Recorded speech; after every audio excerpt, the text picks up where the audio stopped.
the Chuck Shoe Podcast. I like to sing along to this theme song, even though it doesn't have any words other than hey. My girlfriend says I shouldn't sing, though, so I'll try to cut that out. I've got a great guest for you today, comedian Liz Glazer. She has such a fascinating story. She has a doctorate in law. She was a tenured law professor, and she also has a master's in philosophy. She gave up this, cush life. I don't know if it was cush, but it's probably hard work, but it's a pretty good gig, probably getting paid a lot of money. She gave it up to follow her dream of stand-up comedy. So I really admire that as somebody who has kind of quit his job to fulfill his dream. And now he drives Uber. But anyways, she is hilarious. She's such a nice person. It's always really fun to interact with these people, comedians and musicians and media people that are just such genuinely nice people. It's really refreshing to interact with these kind of people like that are just such good-hearted people. So I think we had a really good conversation. You really get to know her whole story. She has, like I said, it's an interesting background, and I think it'll be an interesting future for her as well, because she's accomplished so much already, and she's just still relatively new to comedy. So I think a lot is going to be happening in the future. So you'll definitely want to remember this name and follow her career and follow her on all the social media and such. So without further ado, here's my interview with Liz Glazer.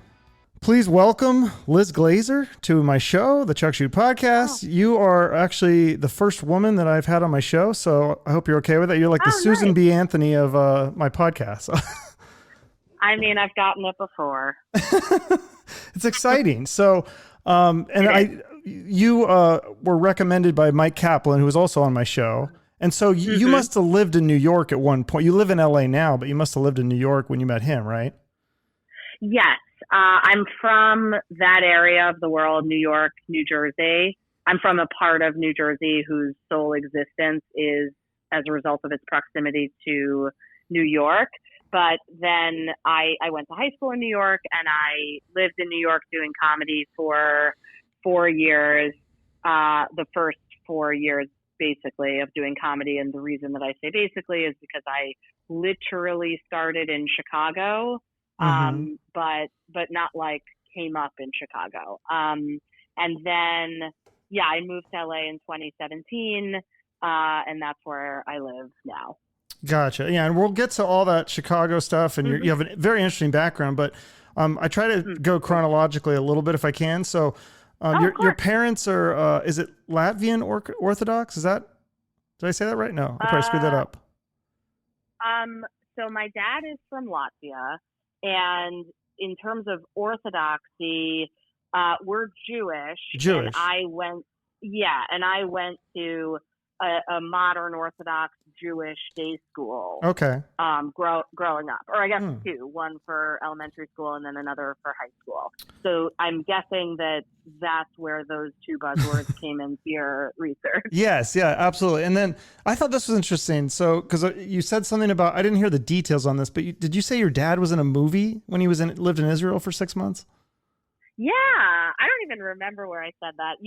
A funny thing, just as an aside, and I don't mean it to derail the answering of the question, which I promise I will answer, but I researched you, and what I turned up, this is very meta, which is exciting for me, was I researched the fact that you research a lot. And when I learned that, I was like, oh, okay, well, that's, maybe a funny thing to say or whatever. But then I was so curious whether I was going to have the reaction that other people have had of like, wow, you really know a lot.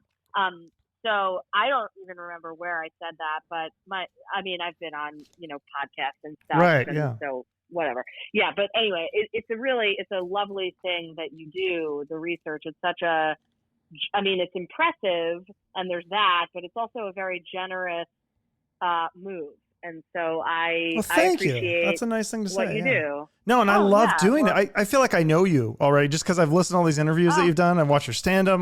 So it's really exciting to talk to you. you're really that makes me feel really good.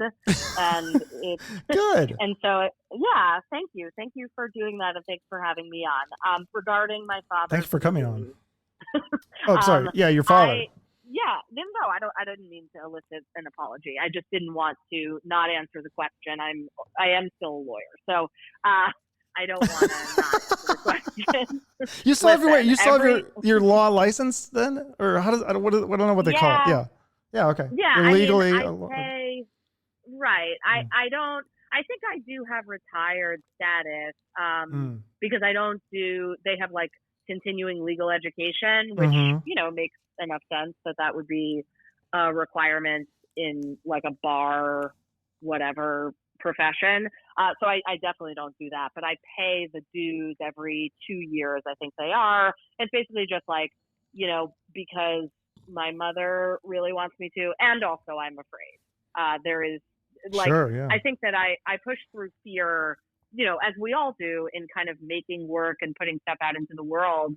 But there are some things that I do because of fear. And I think continuing to pay for my bar license keep up is one of those things.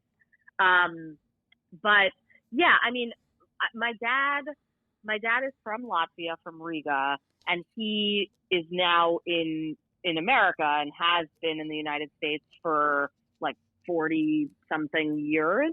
And he's not like big on details in terms of his life, like from Latvia.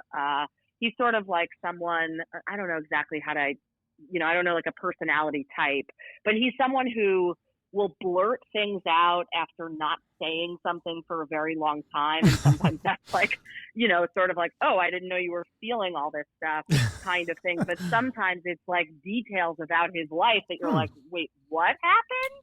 And so the movie thing, I found out much later in life, like, already an adult. I don't exactly remember when, but where, my dad was like driving me somewhere kind of thing. And we were in traffic and had a lot of time to talk. And he was saying that during a period that I did know about where he was in Israel, between going from Latvia and ultimately landing in the United States, his family members continued to be in Israel. They live there and have since then.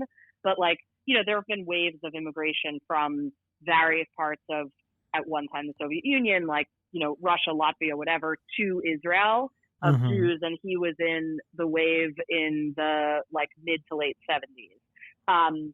But in any event, I guess to get some money during that time, he was in a movie, and I discovered this. Now I'm remembering when my grandma died, I went with my dad to Israel for her funeral. And she was like, very Jewish mother and like obsessed with my dad in a comical way, where on one photo album that, because she had died. So my aunt and my dad were like, and my cousins were looking through a bunch of her stuff, and there were photo albums, and on like the back cover, like taped onto the back cover was like a headshot of my dad. Wow. And yeah, and it was funny to everybody there because like she was so into him in a Jewish mother way.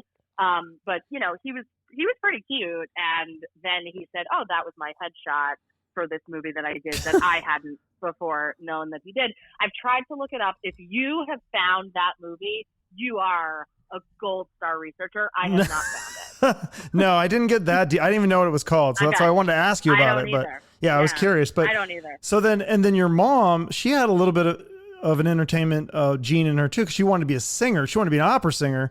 But then you said that her dad told her to be a teacher, so she just stuck with that and became a teacher for 33 years.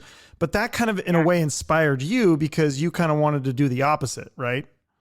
Yeah, I mean, yes, you're right. And let's see. I mean, one thing that's coming up for me when I hear you say all of that, which is all true, is that one time my mom asked me, what do you want to do when you grow up? And my answer was, I want to go to lunch, because I remembered that my mother, a teacher for my time growing up, was most happy in my perception during the summer months when she was off of school and she was able to have lunch with her friends.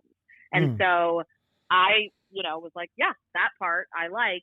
And then she laughed, but she also was like, that's not a job, which I mean, kind of could be. But then she was like, what do you really want to do? And I said, be a teacher. And I don't think she really was too satisfied with that, because I think she wanted me to be kind of more like in some sort of impressive way than that. And that in her estimation was like kind of not enough.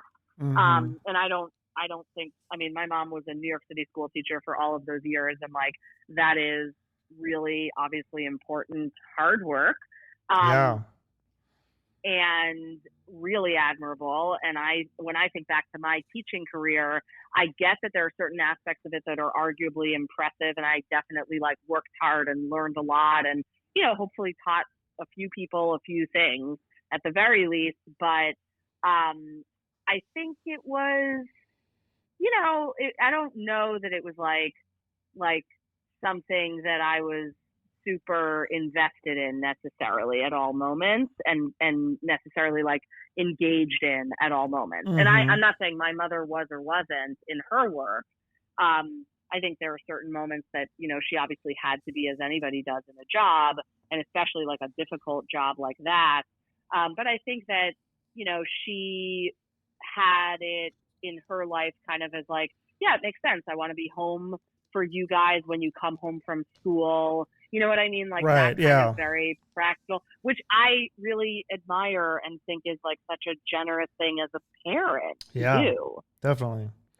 So yeah. So then, and it sounds like you didn't really have a lot of comedy influences from what I could tell. Like the only one that you mentioned growing up, stand up, was Margaret Cho. You've seen her do stand up, but you were a big fan of the Wonder Years. Was there other TV shows or movies or things that made you laugh, like growing up when you were like, your childhood, that kind of stand out to you, think influenced your comedy later? No. That was it. Wonder Years and Margaret Cho, huh? But you did say Joan Rivers and Amy Schumer, I guess, but that was probably more later. It was later. And that was specifically when I started doing comedy. Like I did it and, had this big moment with it. And then I was like, well, I guess I got to get some mentors. And it ended up working out. Like Joan Rivers obviously died, and so she was no longer available. And then, Amy Schumer, like that was not something that, I mean, I don't think she's not like a friend or a mentor or whatever, but through like Mike, is a mentor of mine. Mike Kaplan. Yeah. And he's, I mean, what a terrific person and mentor. And then hilarious. Has become one as well. So anyway, but I didn't really have a lot of comedic influence. Like we were funny in my family, and I definitely I knew how to laugh.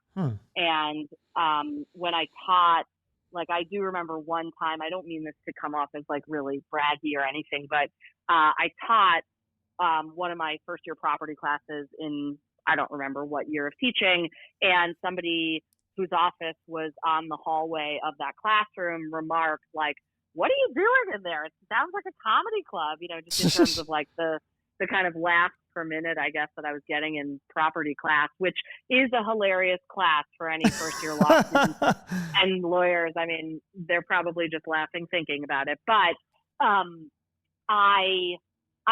so there were moments like that, and I was like definitely funny with my friends in school, but it was never something that I, anticipated as a career. And I also didn't like seek out like watching or listening to stand up specifically. I remember Margaret Cho, I guess, because she was on something, and specifically, and you probably know this because I imagine I would have said it in the same breath, that she did impressions of her parents. Right. And my mom is American, but my dad is Latvian, and in a very like accented way.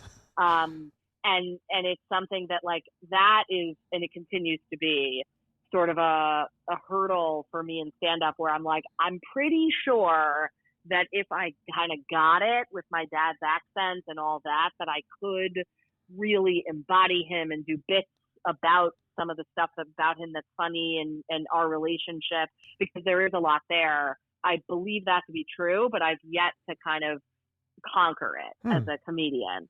Yeah. So it's so you haven't done the impression of your dad yet then in stand-up? I mean, I've done it, but not in any kind of high stakes situation. Like I've done it at a mic and, you know, where I know everybody and you know what I mean? But it's definitely sort of like I once I started doing comedy, then I developed kind of like goals for myself as a comedian. And I try to not have goals that are too, I guess, too similar to the pitfalls that I that I fell into in my prior career. And what I mean by that is, you know, when I was teaching, I was a tenure track professor. I knew that the day that I was hired.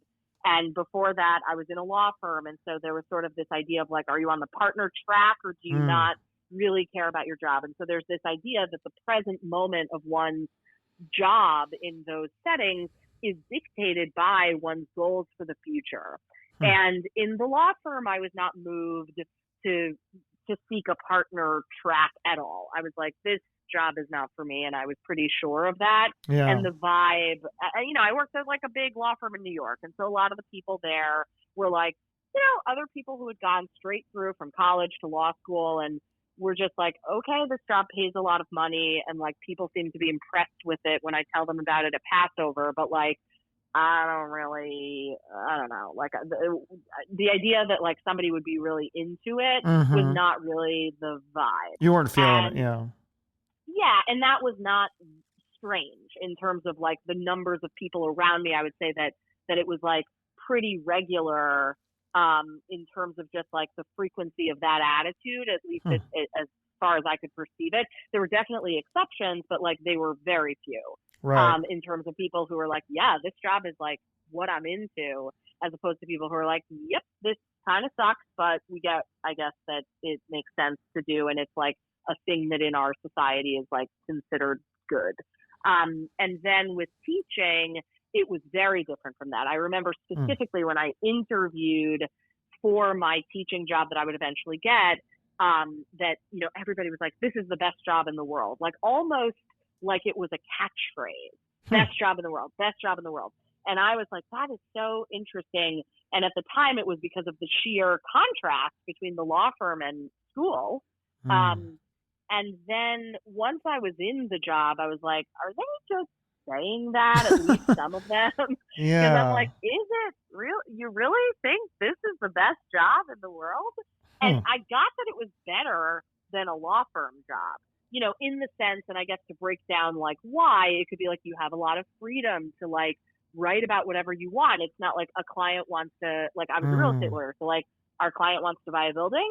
There's a lot of paperwork that goes with that, and it has to be read, and we have to make sure that they're not going to like lose all their money and like sign things that cause them to be liable for stuff that isn't really what they should be in terms of, you know, the market for that kind of thing. And that's why you get a lawyer. It's like, yep, there's a lot of boring stuff to worry about, and we're paying you to do that boring worrying, was the way that I imagined it. Right. You know, and I of course I recognize that this is not like facts, but rather very much editorial commentary. However, I believe it very genuinely for myself. But then when I went into school to teach, it's like you can write about whatever you want. You know, you're teaching these classes, but like we care about if you want to create a seminar and all that kind of stuff. And like once you sort of develop a fan base, as it were, among the students at your school, then they'll follow you. You know, like, oh, well, I took this professor, like, and you know, like in school, you're like into the professor, and so you want to take their classes. And so there was a lot of freedom.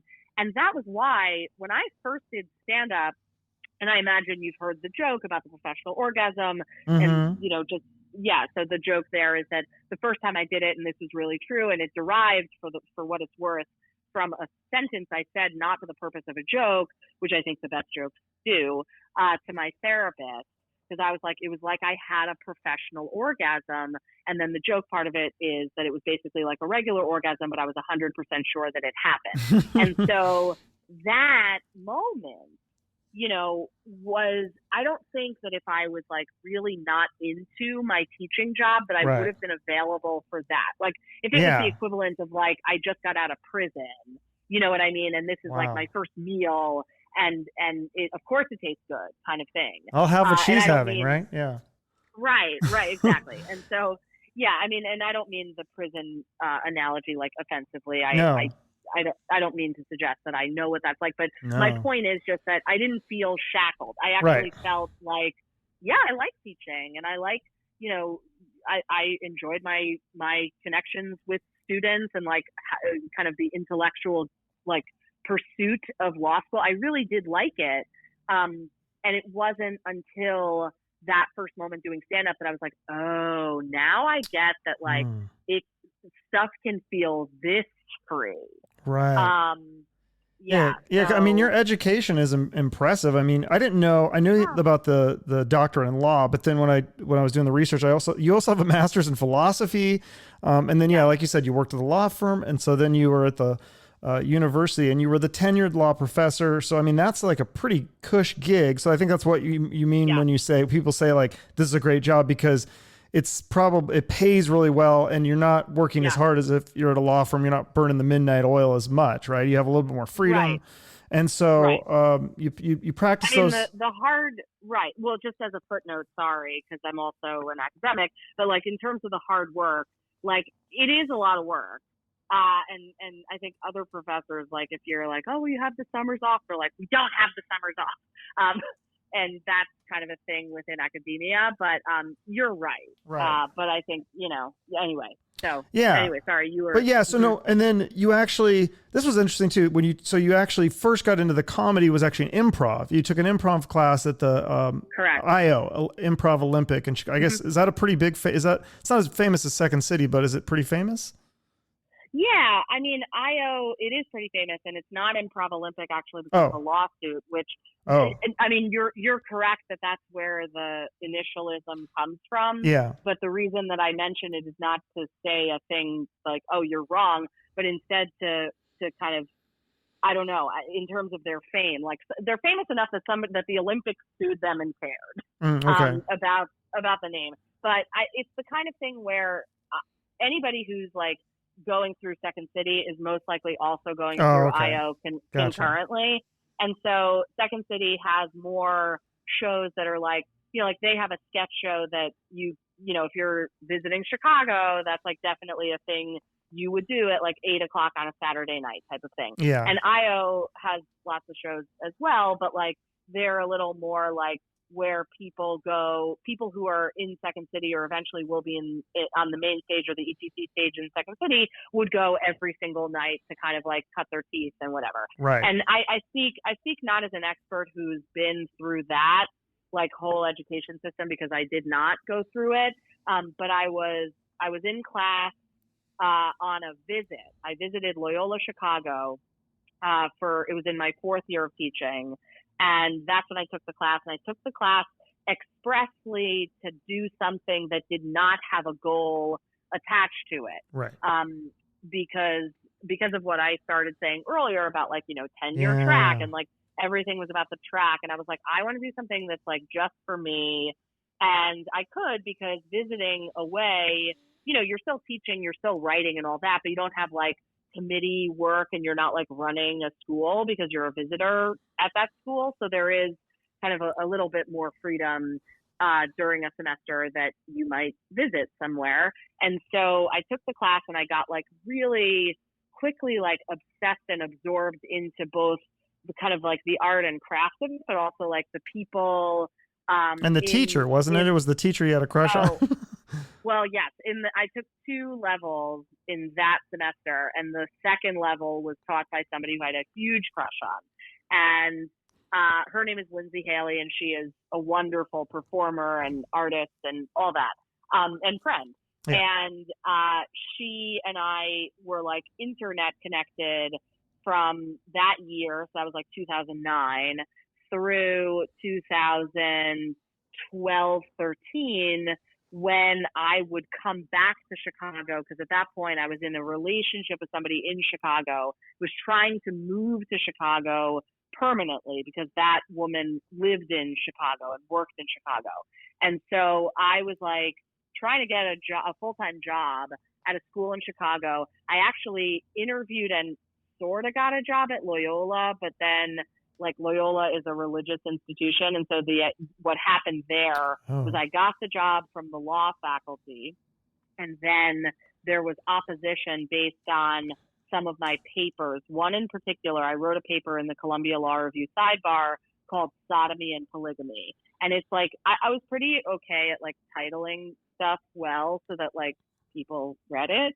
And a lot of like law papers are not. And so it is about sodomy and polygamy, but it's not like a paper about anal sex. It's a paper about the argument about marriage dilution. The idea that, I mean, it was a while ago. It was 2010.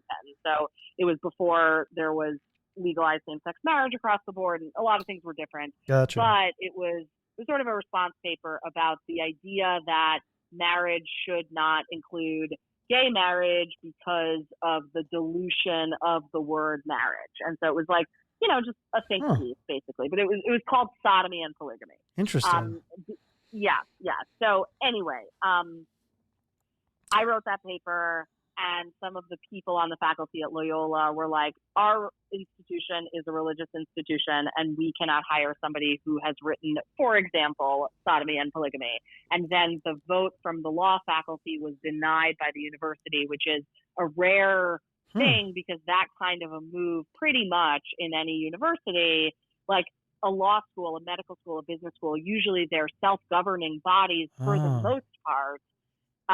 But like the sort of higher up university federal government, as it were, by analogy, is there to just be like, oh, okay, they want to do a thing, fine. We have to like stamp it, approve it. But in this case, when the law faculty had the vote for me, then there were all these memos about how I was like a heretic who was going to contaminate the school. Then the university's like, yeah, we're not hiring her. It's like she's causing all this controversy and she hasn't even started. Wow. So I maybe dodged a bullet there. Then that probably wouldn't have been a good fit. I do think that's true, 100%.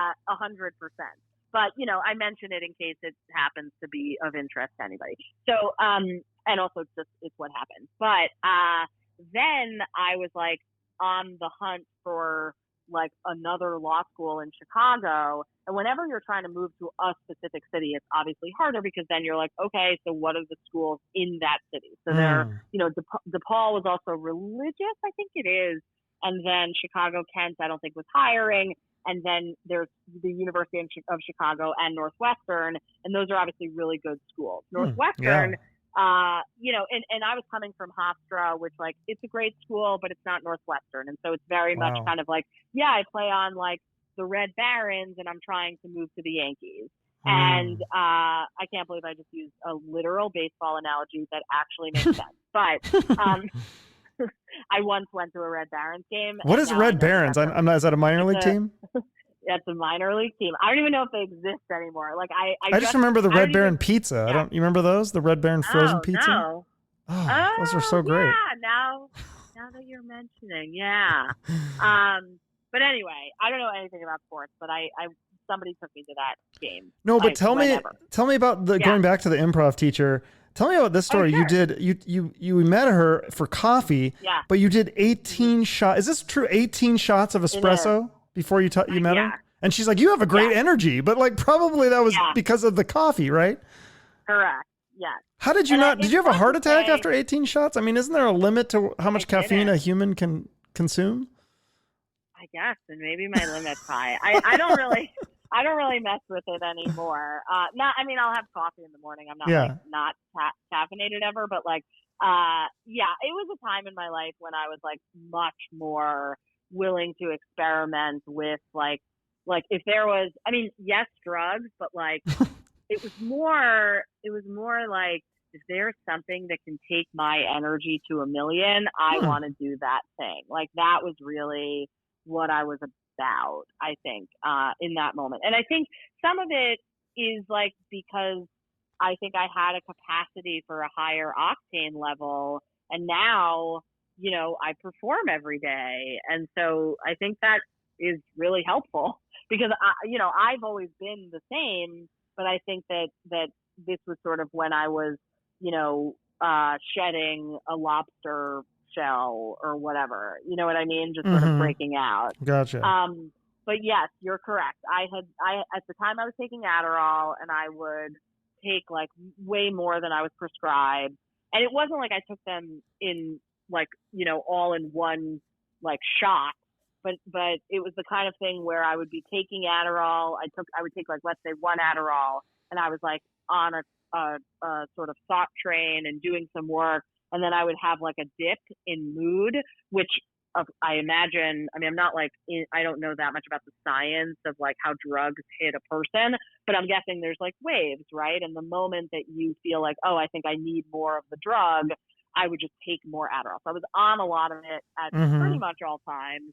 And, the interesting thing for me about Adderall was like, and it continues to be, is like, it was a drug that caused me to do more of the stuff that I was told from a very young age was good. So like, I don't understand people who can take Adderall recreationally. And, I've dated people like that who are like, yeah, let me take one of your Adderalls and like, let's go sing karaoke or go to a club or something like that. But for me, when I would do Adderall, if I were at a bar, I would want to see if they had like a spare math book, just to like it really activated a part of my brain that just wanted to solve problems. Interesting. And so, yeah. And so I would take a lot of that. And then I showed up at the Bourgeois Pig on Fullerton in Chicago to meet Lindsay Haley because I had messaged her being like, because I think she was no longer teaching in a class format because she had sort of like, her performance schedule was more intense or whatever the reason was, but we were connected on Facebook. So I sent her a Facebook message. I said, I'm in town because I had a visiting semester at Northwestern at that time because of the pursuit of trying to move to a teaching position in Chicago. And I was like, I don't know if you can do like one-on-one improv. And I don't mean any like sort of sexual innuendo or anything like that. Even though I did have a crush on her, like I really was just like, I just want to be around you. And I think you're so brilliant and so fearless, which she is on stage. And if I can learn from you, then like, I think my life would be better. I think I'd be happier. And I was just like moved to do that. And so I did. And then I get there, I order a coffee like a regular person and then start flirting with the barista.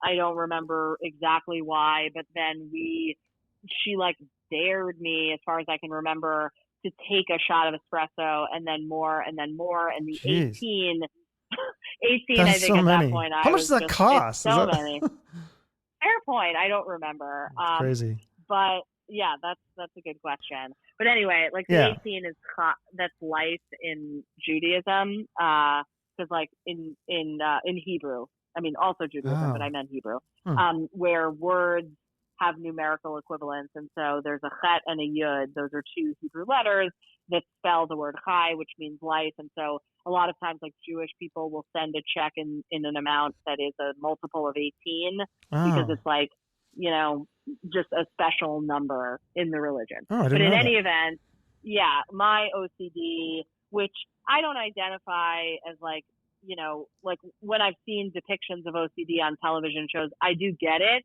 But like for me, it's never been like I'm in the bathroom for hours and hours washing my hands. And not that I don't have empathy for that. That sounds really trapping. But I can understand the brain telling me that I have to continue to wash my hands. I think I was like a good negotiator with my brain, where I was like, listen, if I blow on my hands, is it okay if I don't wash them? And so I would do that kind of thing. But anyway, the reason I mentioned all of that is like sometimes I would do numericals in 18s for like OCD reasons because of the meaning in Judaism. Okay, interesting. So speaking of numbers, and you also had this kind of vision. Tell me about this in the 7th year of your job. You were kind of doing the comedy, and you had this vision of being on the Tonight Show. Tell that story. Yeah. That's kind of what led to you eventually quitting, right? It is.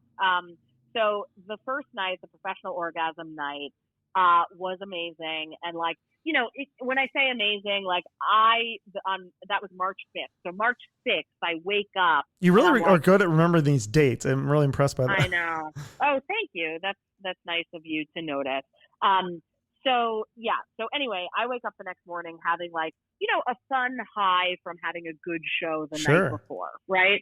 And it was that, but like in my memory, like it was as though I had played Madison Square Garden, whereas in reality, I played the old IO on Clark, which for anybody who knows it, it's like a lovely, charming, like camp bunk sort of vibe. And like, yeah, it's a great theater and a lot of awesome art has happened there, but like, it is not like whatever. It's not like a stadium that and it was almost like that in my memory. And so anyway, I woke up and I was like really riding that high from the performance the night before, but also I was just like, I'm convinced that I'm a celebrity. Like, and I think it was, it might have been the effect of, not that I necessarily was taking Adderall in that moment. I may have been, I don't remember specifically, but I think that like one of the reasons that I don't do any drugs, I guess, except for like caffeine and sugar, to the extent that those qualify,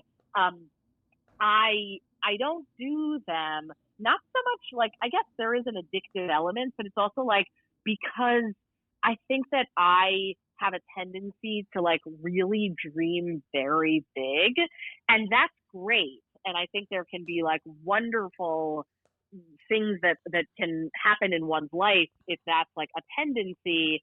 But I think that drugs kind of amplify it and make it like very ego based in a way that like, I don't know if it's good to amplify. It's already happening. So like I think I'm just better off when it's like just regular.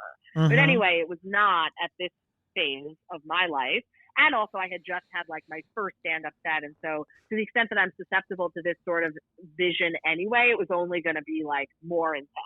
But March 6th, I wake up and I'm like reeling in a good way from the night before, professional orgasm, all of that. And I had this vision of being on the Tonight Show, not doing stand-up, but being interviewed on the chair and talking already. And so in this vision, I am asked, so Liz, you were a law professor for a decade and then you just quit to do stand-up comedy. And at that time, I was in my 7th year of teaching, as you said, when answering the question, which is correct. And so he says decade and it was year 7. And in the vision, I say, actually, Jimmy, it was 9 years in response to decade, 9 years. And then real me is like, I think that might be funny. I know I just started being funny professionally last night, but isn't it funny in sort of a, I don't know, like all the definitions of funny. I don't know if it's like ha-ha funny, but it's some kind of funny that somebody would say a decade and then I round down to 9. And so this was a vision, just came as a package. And then I, in the moment during that 7th year of teaching, was like, I think that's funny. Told my mother, told my girlfriend at the time, both of them were like, don't quit your job. And I, held on to that vision, like so much so that I remember one time, in the intervening months, between when I would ultimately quit, and then that, the morning after, in those intervening months, at one point I took out a piece of printer paper, had a Sharpie in my hand, and I wrote to myself, don't quit for a bit. And then also wrote, especially if it's not even funny. And then, but I had that vision of just like quitting after 9 years. And so, then the semester at Northwestern ends, that's year 7. Then the following year, at some point, I get this phone call from the dean and he's like, hey, I'm just making the rounds. I have to call everybody. I'm making this decision based on like a budget moment that we're having at school. They're fine now. But at the time, he was like, I'm making this decision to offer all tenured faculty members buyout packages. I had just gotten tenure because it's a 6-year clock where I worked. And so year 7 was my first year as a tenured professor. And then that was year 7 was also the year of the vision with the Tonight Show. And then the following year, so just like, whatever it was, 10, 11 months, February 10th of 2014, later, after the first stand-up set, I get this phone call from the dean, and he's saying, we're offering all faculty members buyout packages. And so I'm like taking notes in my planner, because they don't send out a memo for that, because they don't want it like leaked to some legal tabloid, and then everybody thinks the school is going bankrupt or whatever, it's closing, and they are fine. But anyway, so I'm like writing down all of the tranches of the buyout packages, because the way those things work, it's like, all these different options. You could go an eighth time, a quarter time, a half time, whatever, and you get some commensurate reward for your giving up your position in some way. And then the penultimate option was, or you could quit at the end of this year, you get X number of dollars. And then the final was, or you could quit at the end of next year. And I'm sitting writing this in my planner, and I'm like, that is 9 years, because this was year 8. After next year would mean that I would complete 9 and then be done.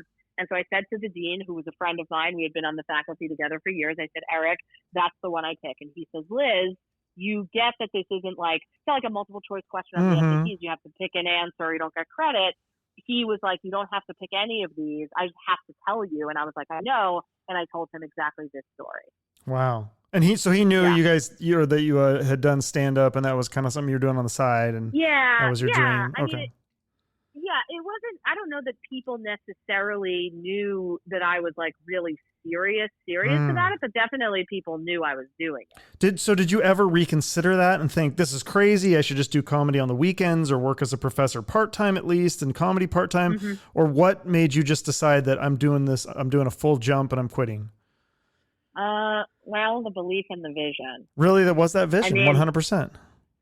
Yeah. Wow. I mean, just because it felt like, because when I have one of these visions, like I really have it, even if I'm not actively thinking about it, right? Like I'm ordering coffee, or I'm, looking at a tree, I'm not thinking about it, but it's always in the back of my mind, I think.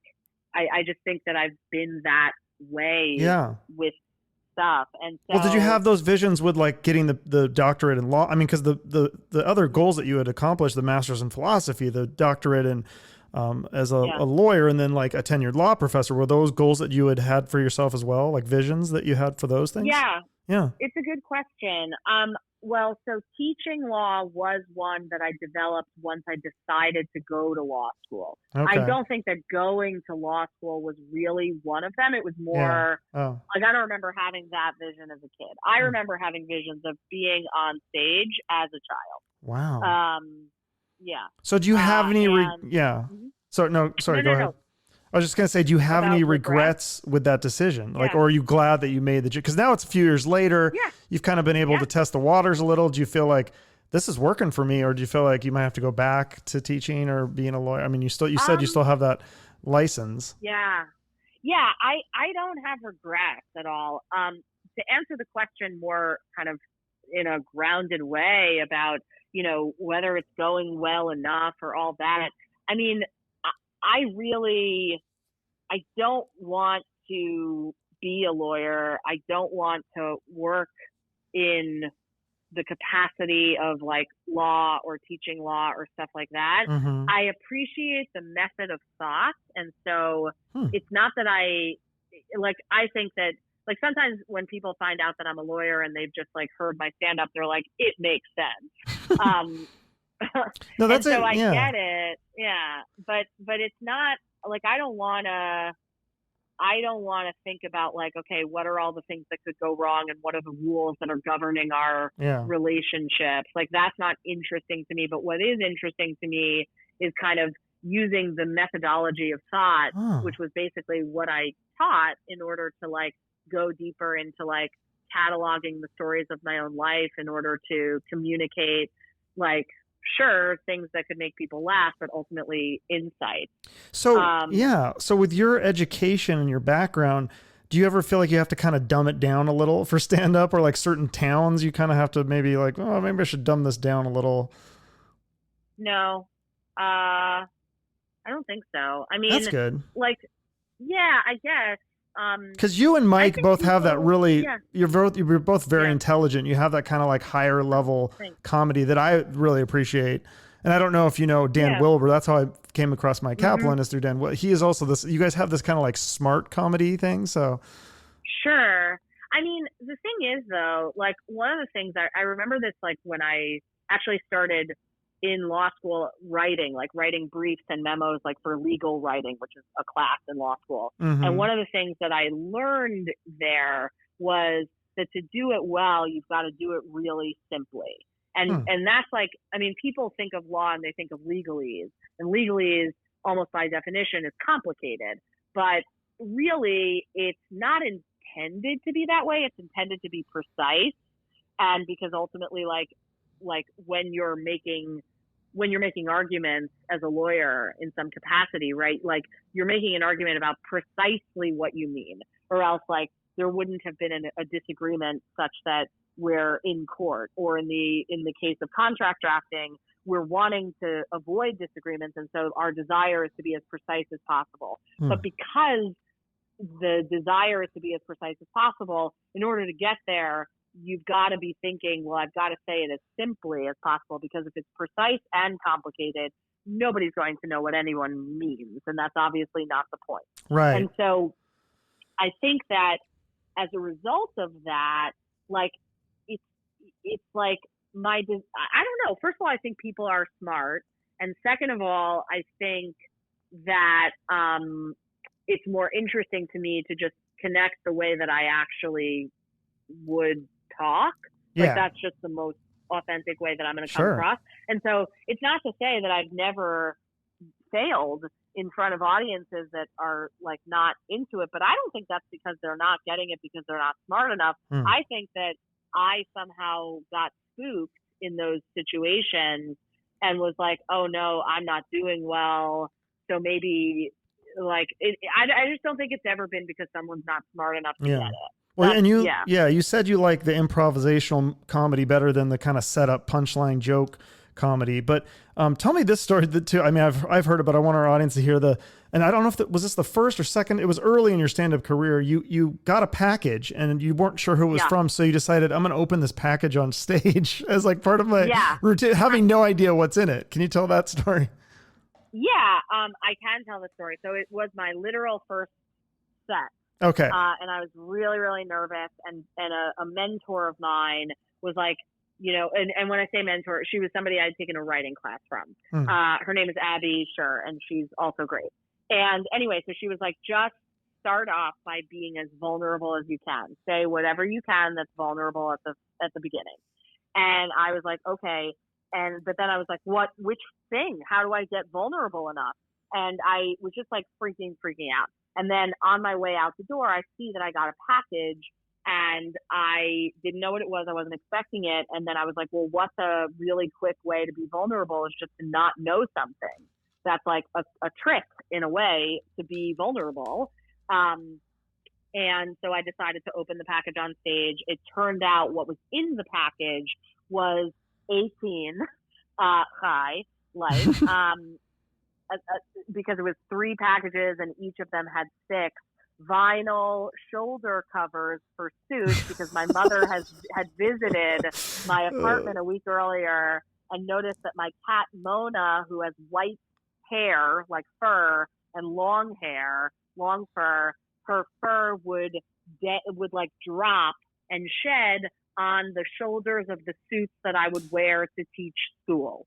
And so my mother was like, Elizabeth, you got to, because my mother called me Elizabeth, but you got to get these shoulder covers. And I was like, okay, Mommy, I will. And she knew that I wouldn't. And so she just ordered them to my home. So how did that go when you opened it up as your first? I mean, were people laughing, or you were able to make a moment? Okay.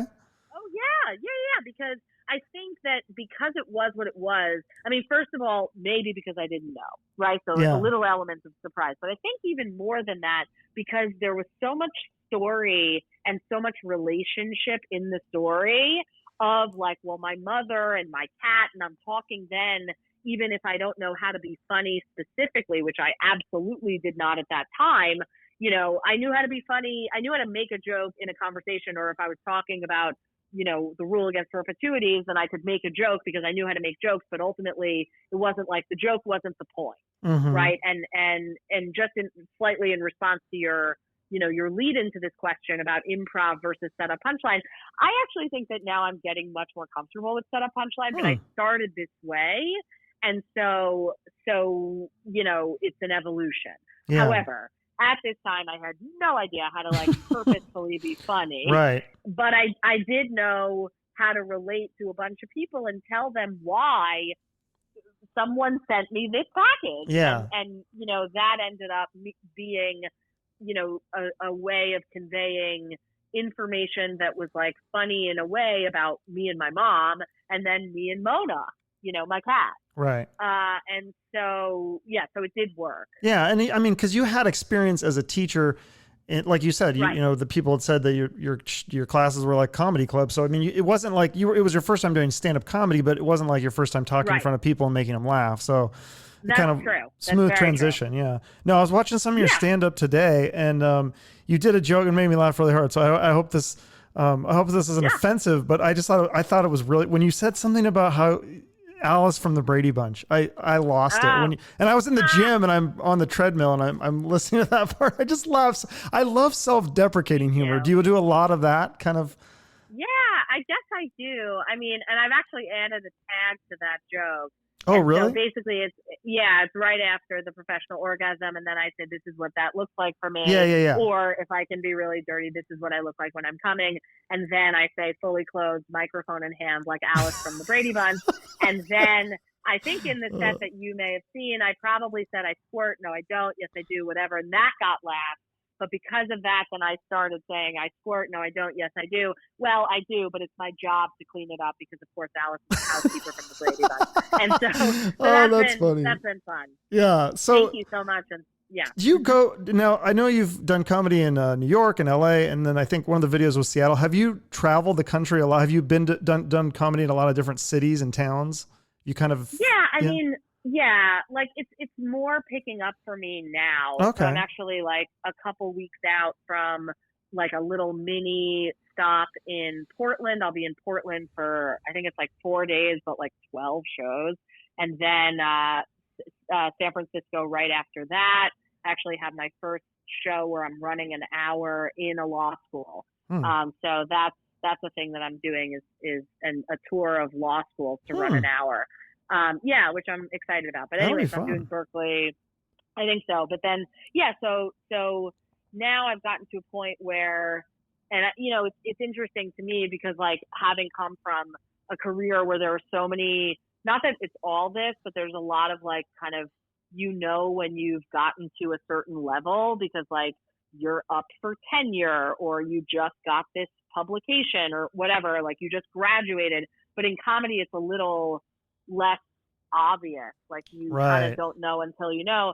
And I mean, it's always hard to say because it's like you can always bomb, and I bomb all the time, like especially if I'm doing new material or whatever, and everybody does, I guess. Whatever. That's what I hear. Yeah.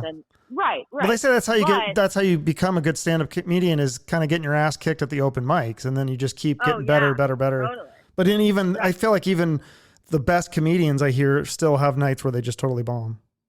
Totally. Yeah. And I try not to like, it's not like I'm keeping some sort of batting average for the second baseball analogy, but I just like, I'm trying to be as funny and truthful as I can be.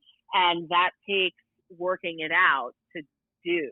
You know what I mean? Mm-hmm. And so anyway, but the reason I set this up to say that, not for a joke, but just for a point, is to say that now I've noticed that like I could message somebody, send them a set, and they will give me a spot. And that was not always the case. That's because cool. I was less good. I knew fewer people and that kind of thing. And so for Portland, it was like, I have a friend. He's a wonderful comedian, Adam Passy in Portland, and also Lee Cox, who's another wonderful comedian in Portland. But anyway, like through Adam, basically, I got a bunch of shows. And so it was the kind of thing where like in a video game where you sort of like bump a brick and then all the coins come, you know what I Totally. mean? Oh, Where it was like, absolutely. Yeah. yeah, like sending one message and getting like 5 shows from it. And that a similar thing happened in San Francisco. And then I'm going back to Seattle actually in the beginning of March, and a similar thing. I think it's Oh, like cool. 5 days and 11 shows and that kind of thing. So anyway, That's exciting. that's just to say it is exciting. I'm really, really excited for all of those trips. And it's just like a wonderful thing that I really am humble about, because I definitely remember when it was like much more of a slog. You know what I mean? Like getting in touch with somebody, they never write you back and that kind of thing. And so I wasn't like traveling as much, because why?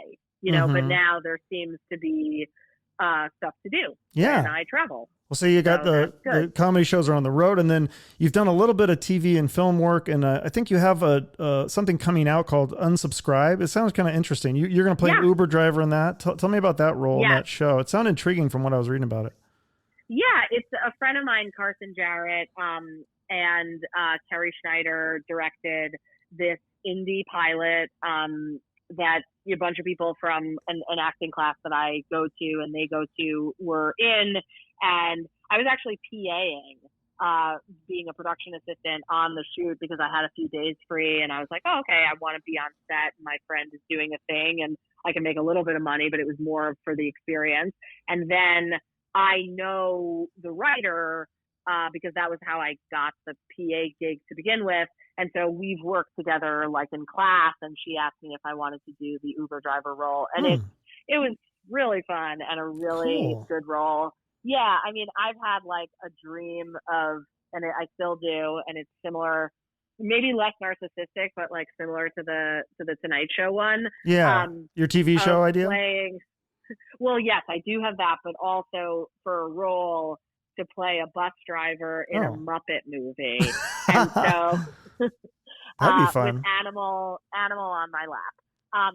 But so putting that out into the universe is always something that I'm into, and I think that like an Uber driver in this is pretty close. Yeah, that's very cool. That's a good start. Now, yeah.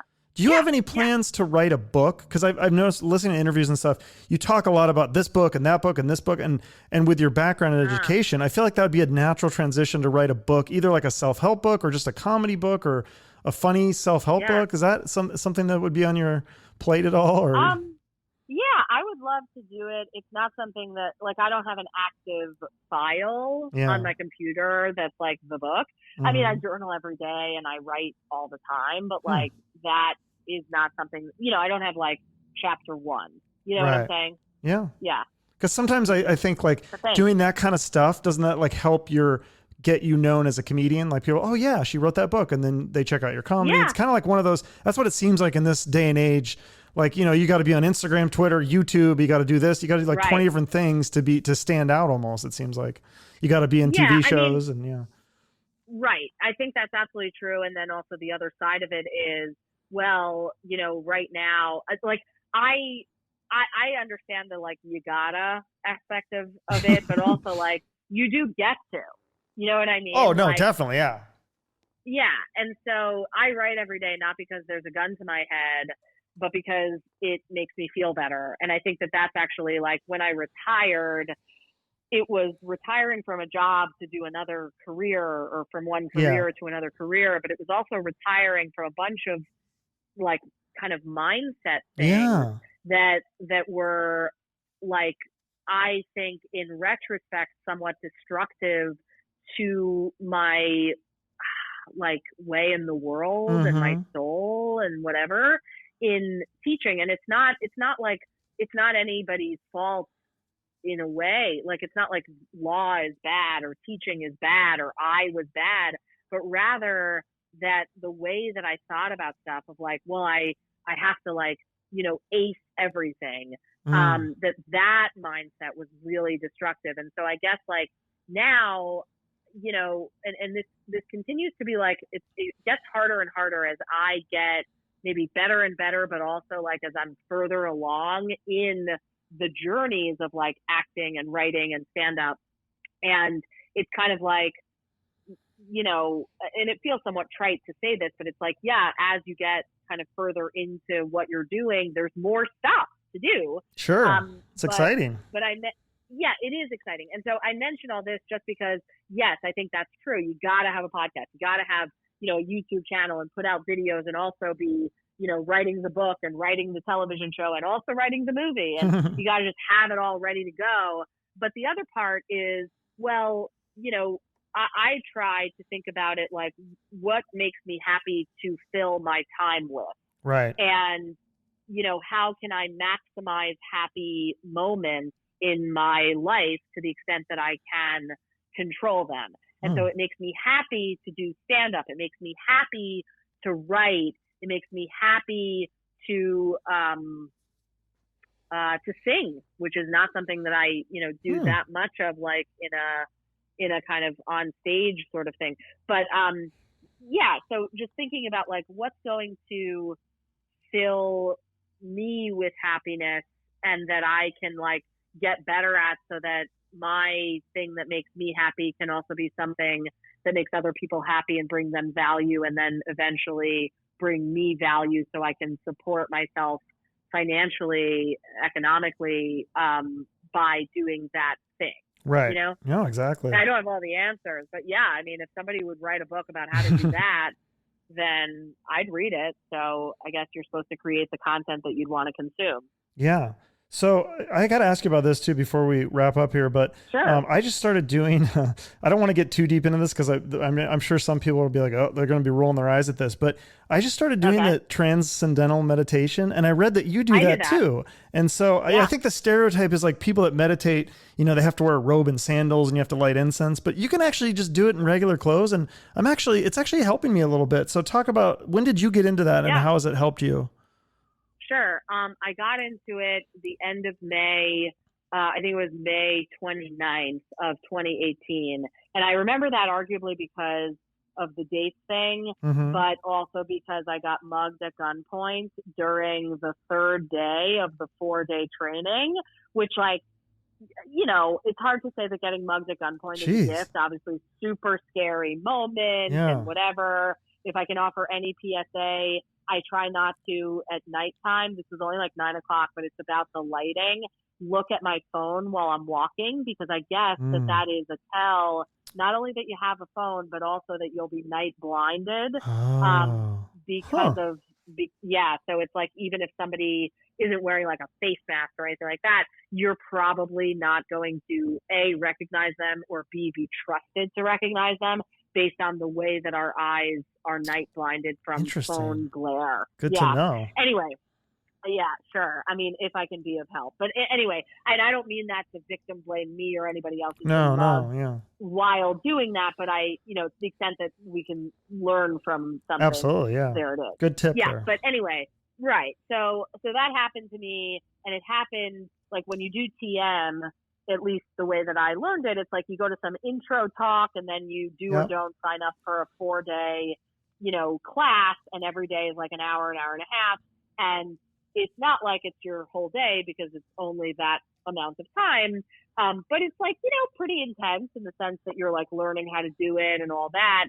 And I remember I got mugged coming back from, it was day 2. Yeah. Because day 2 was at night. It ended at like, you know, 8:30 or something like that, 8:45. I'm walking to my apartment in Hollywood at like 9-ish, and that's when it happened. And I couldn't sleep because, you know, that's a big moment. But then, and so I emailed the teachers that were in charge of the TM program, and I was like, hey, this happened. So like, I don't know if I'm going to make it tomorrow. And they have, you know, they were really nice about it. But then they also said, they're like, if you are able to, you know, get to sleep and whatever, it may be helpful. And it ended, you know, I did make it. The class the next day wasn't until noon. And so I actually like eventually got to sleep, and then eventually woke up and was able to make it for noon, which wasn't too strenuous, you know, in terms of my own kind of health. And once it was so interesting to me to have the mugging happen right then, because one of the things with the mugging, and any sort of traumatic experience is that you replay it over and over and over in your mind, especially close to the time that it happened. And one of the things about TM is that you have a mantra that you innocently, gently favor over other thoughts when you notice that thoughts come in the 20 minutes that you're meditating. That's essentially the practice of it, is, Right. To have this mantra in mind, but not to like fixate on it, but instead to notice when you've strayed from it and innocently favor it. And so it was so interesting because I was learning how to do that, meanwhile having kind of one thought that kept popping up, but then being able to have this new tool of a mantra to innocently sort of put a gentle blanket over me and my brain that was really recently very traumatically and scarily was at gunpoint. Yeah. That So I it was helped a able to lot work with that. through Then. that. I mean, yes, it Yeah, that's really awesome. helped.